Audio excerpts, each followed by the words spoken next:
Before we crack open tonight's cursed can of content, I just want to say a big thank you to all our subscribers, and an extra Sinister shout out to the loyal members of the Sinister Elite. You legends help keep the darkness alive. If you're enjoying the stories and want to take it a step further, hit that like button, make sure you're subscribed, and consider joining the Sinister Elite by clicking that join button below. Members get access to creepy custom emojis and exclusive Sinister Elite badges that level up the longer you survive with us. It's like loyalty, but spookier. All right, lights off, headphones in, and let's summon something we'll all regret.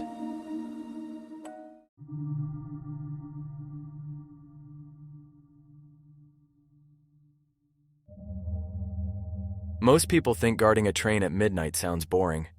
They picture me leaning against a rail, sipping bad coffee, maybe half dozing while freight cars clank past under the moonlight. That's because most people have never seen what rides the midnight line. The company calls me a security technician. That's fancy talk for a guy who stands between whatever crawls aboard and the passengers who don't know better. And yeah, there are rules. 3 of them. Rule 1. Never check tickets after 12:15 a.m. I don't care if they're standing right in front of you waving a slip of paper in your face. After 12:15, that ticket might not belong to them anymore. Sometimes the ticket checks you. Rule 2. If you hear whispering in the empty cars, do not answer back. That's not a prank. It's not some kid trying to spook you. Those whispers are the train remembering everyone who didn't make it off. They get lonely. Rule 3. Whatever you do, never let the lights go out in Car 9. Car 9 looks empty. It's not. Trust me. When I started this job, my trainer, a guy named Benny who smelled like beef jerky and menthols, told me all this with a perfectly straight face.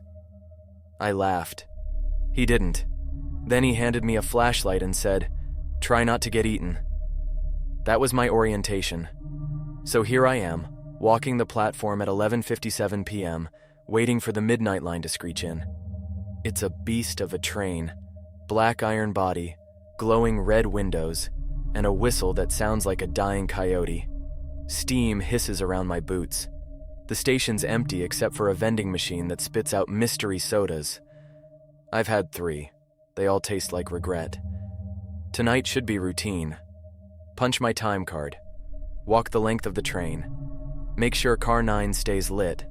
Tell the whispering to shove it. Easy. But as soon as the train pulls up, I notice something off. The conductor, a guy I've never seen, tips his hat at me.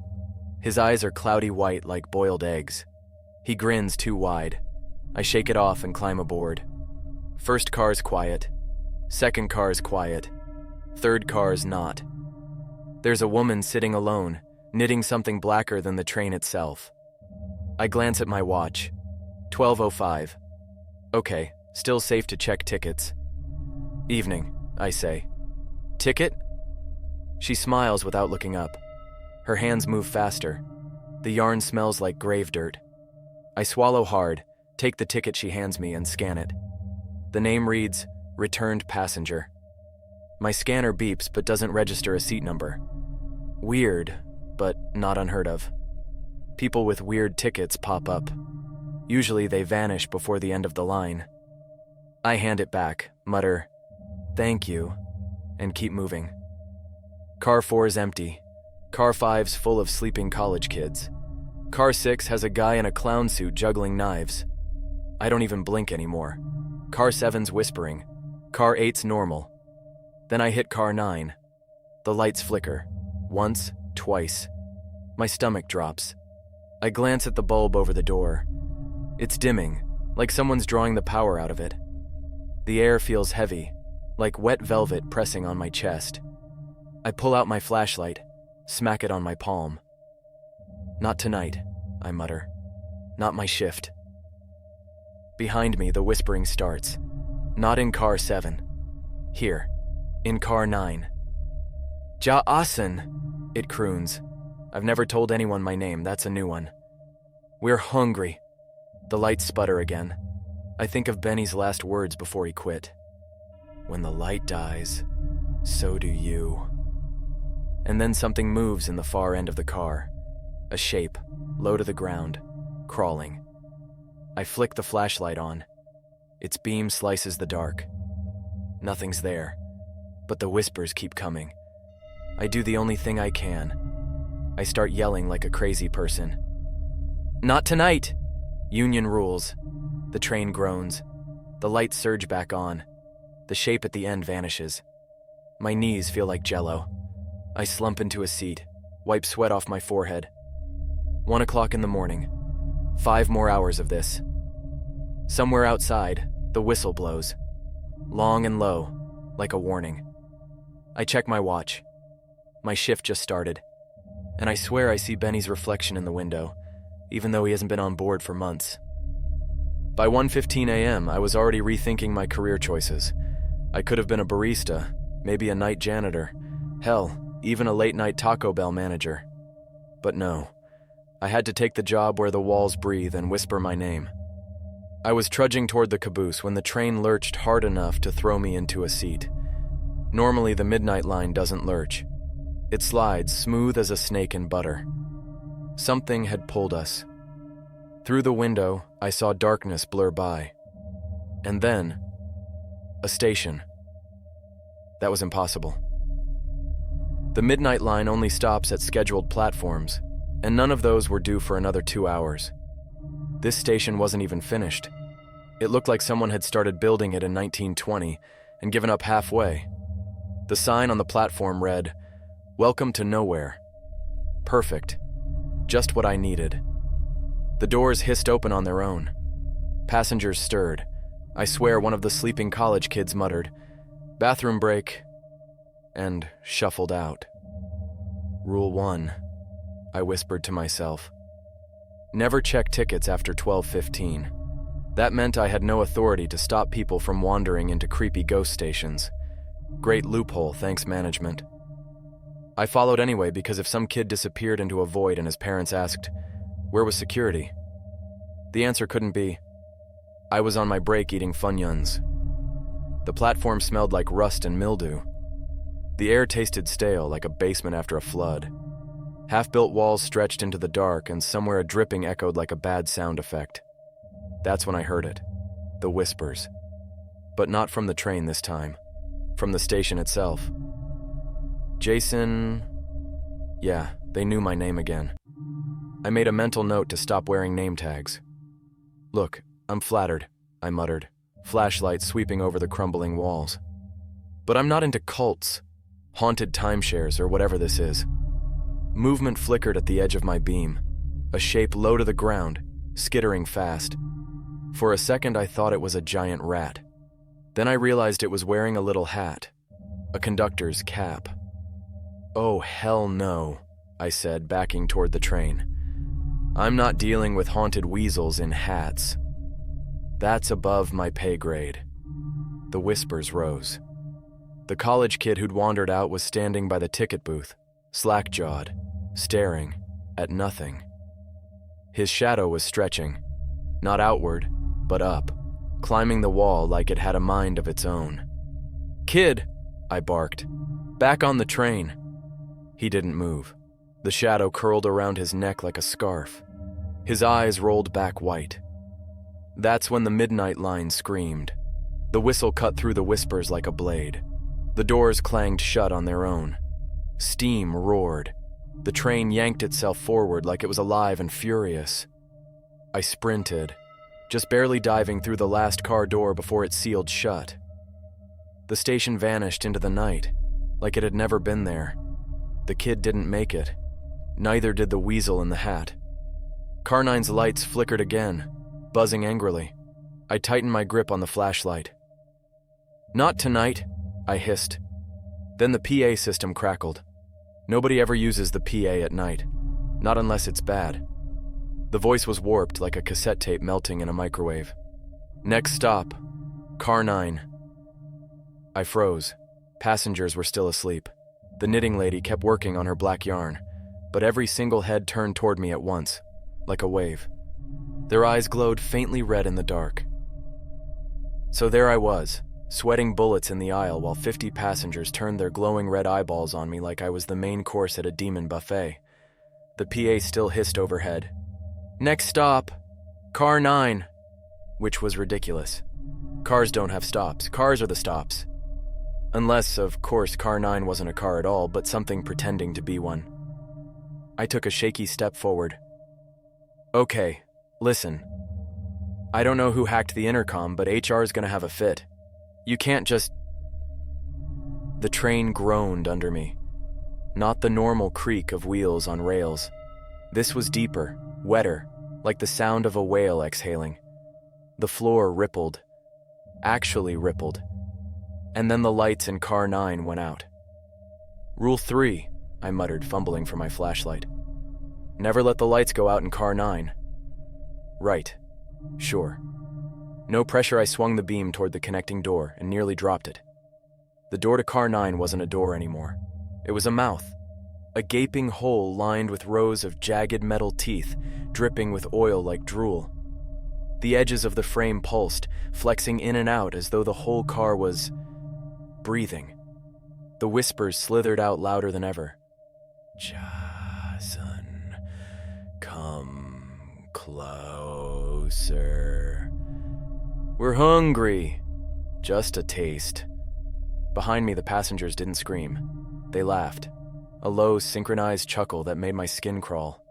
Even the clown juggling knives dropped them one by one, grinning with his glowing eyes. I did what any professional would do. I threw my shoe at the mouth. It got swallowed instantly. No crunch, no thud, just gone. Fantastic, I muttered. Guess I'll limp the rest of the shift. The mouth door lurched forward, teeth gnashing. Oil sprayed across the floor, sizzling like acid where it hit the metal. My flashlight flickered. I smacked it against my palm. Not tonight, buddy. You stay with me. The beam steadied and landed on something I hadn't noticed before. Scribbled on the wall near the door was a message in big, shaky handwriting. Feed it your fear, not yourself. That sounded like terrible advice, but my options were limited. So I took a deep breath and yelled at the top of my lungs. I'm terrified of student loans, commitment, and clowns who juggle knives while staring at me with glowing demon eyes. The car stopped moving. The teeth froze mid-gnash. The whispers paused. The clown frowned, muttered, "Rude," and sat back down.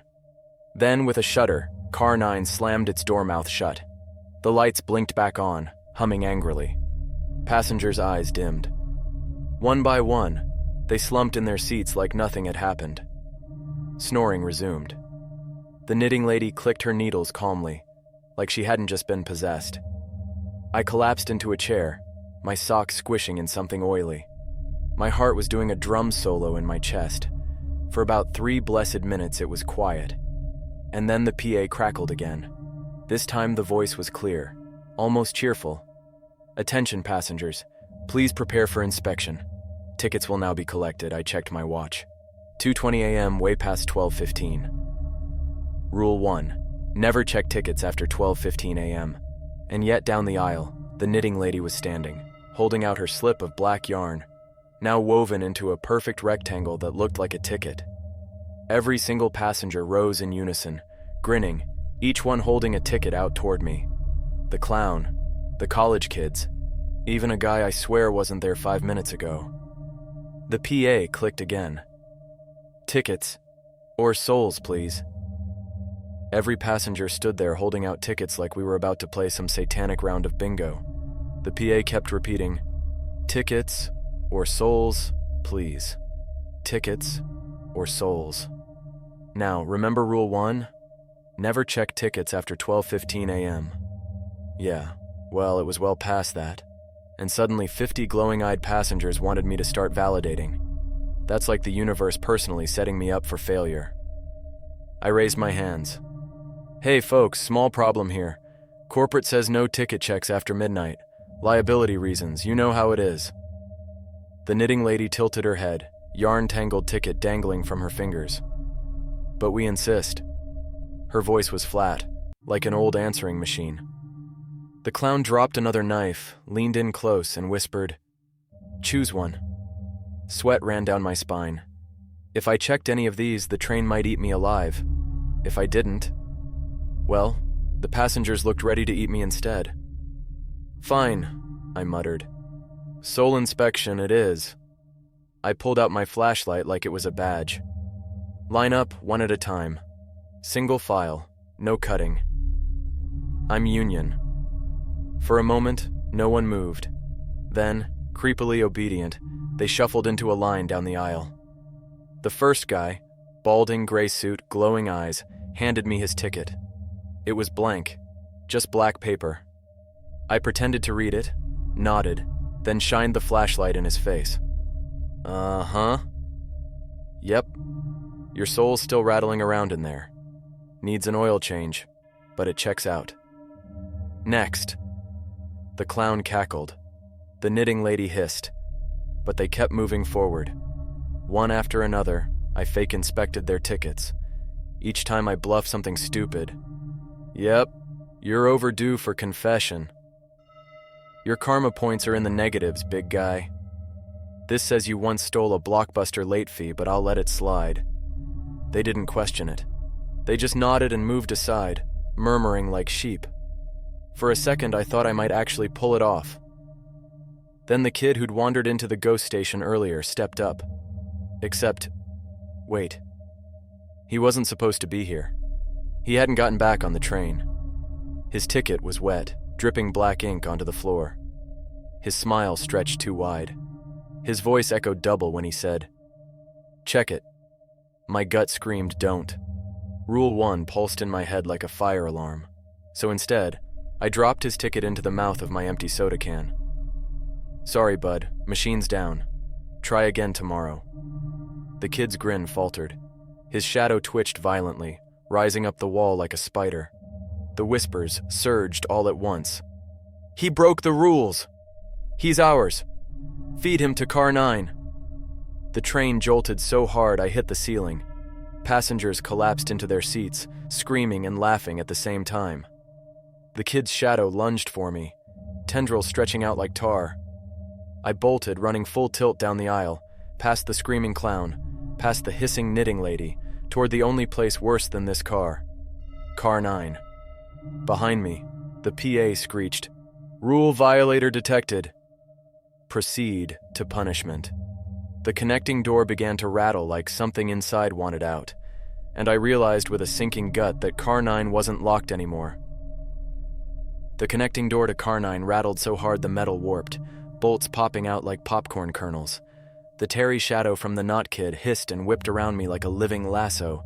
I yanked free, half slipping on the oily floor, and dove through the door just as it burst open. Car 9 wasn't a car anymore. It was a tunnel of iron ribs, pulsing like a throat. The ceiling arched overhead like the inside of a whale. Steam rolled down the walls, warm and damp, and the floor flexed under my boots like muscle. It smelled like hot pennies in funeral homes. The whispers here weren't whispers anymore. They were voices. Hundreds of them, overlapping like a crowd at a football game. Join, feed, stay forever. At the far end of the car, something rose up out of the dark. Huge, slick, and vaguely human-shaped, but wrong in every way. Its head scraped the ceiling. Its arms ended in train wheels instead of hands. Rows of flickering station signs bloomed across its chest, each one displaying a name of someone who'd vanished on this line. And in the center of its face was Benny's cap. "Oh, come on," I croaked. "You ate Benny?" The creature's jaw hinge opened, showing the door I'd just come through now dangling like a uvula. "Rule breaker," it thundered in a voice like every PA speaker in hell. "Your soul or your ticket." I dug into my pocket out of sheer panic and came up with the only thing I had left, a half-empty packet of Funyuns. "I've got snacks." The monster blinked all its station signs at once. "Fear," it bellowed. "Feed us fear." Right, that scribbled message. Feed it your fear, not yourself. So I took a step forward, my heart jackhammering. "You want fear?" I shouted. "Fine. I'm terrified of getting stuck in a dead-end job. I'm scared of online dating. I'm scared my student loans are immortal like you freaks. I'm scared of being the guy who dies in a Funyun-stained uniform on a haunted train." The whole car shuddered. The voices roared. The iron ribs flexed and squeezed. "I'm scared," I yelled. But I'm still not giving you my soul. Something snapped, literally. The shadow tentacles recoiled like they'd been burned. The monster convulsed, all its station signs flashing. Error, error, error. Steam blew out of its ribs. Unacceptable, it bellowed. You are funny! And then it did something I didn't expect. It laughed. A deep, metallic laugh that made the walls tremble. Behind me, the door to the normal cars swung open again. I could see the passengers frozen mid-motion, like mannequins waiting for a cue. The creature tilted its station sign, head at me. One stop left, last chance to leave. I didn't need telling twice. I bolted back through the door, slamming it behind me. The second it shut, Car 9 snapped back into an ordinary, dusty passenger car. No ribs, no monster. Just seats. The clown was asleep. The knitting lady's yarn was gray again. The kid was gone. The PA crackled one last time. Approaching final destination. All passengers please disembark. But I knew better. The Midnight Line doesn't have a final destination. It has a final test. And I had one stop left to survive. The PA system kept repeating, "Final destination. All passengers please disembark." The words echoed through the cars, cheerful as a theme park ride and twice as sinister. I staggered down the aisle, clutching my flashlight like a holy relic. The passengers sat stiff and silent, each one holding their ticket in limp hands, eyes shut, waiting. The train slowed. Outside the windows there was nothing but black. No trees, no towns, no tracks. Just a void that seemed to pulse, alive. The brakes screeched, and the train shuddered to a stop. The doors hissed open, and every single passenger rose as one. They shuffled off the train in silence, stepping into the void like it was solid ground. Their tickets fluttered into ash as they passed. The clown, the knitting lady, even the phantom kid who shouldn't exist. One by one, they vanished into the dark. Finally, the car was empty, except for me. The PA crackled again, but this time the voice was clearer. It wasn't the warped metallic screech from before. It was Benny's voice. "Rule breaker," it said softly. "Stay, and you'll join them. Leave, and you'll never ride again." The train groaned under me. The walls shook like they were breathing. I realized with a gut-drop truth. The whole train was alive. It wasn't carrying passengers. It was eating them. My flashlight flickered. I whispered the rules back to myself. Never check tickets after 12:15. Never answer the whispers. Never let Car 9 go dark. I'd broken the first rule. Survived. I'd ignored the whispers once. Yelled back another time. Survived. I'd almost lost Car 9, but I'd fed it my fear instead of myself. Survived. Maybe that was the trick. The rules weren't about obedience. They were about testing me, seeing if I'd fight back.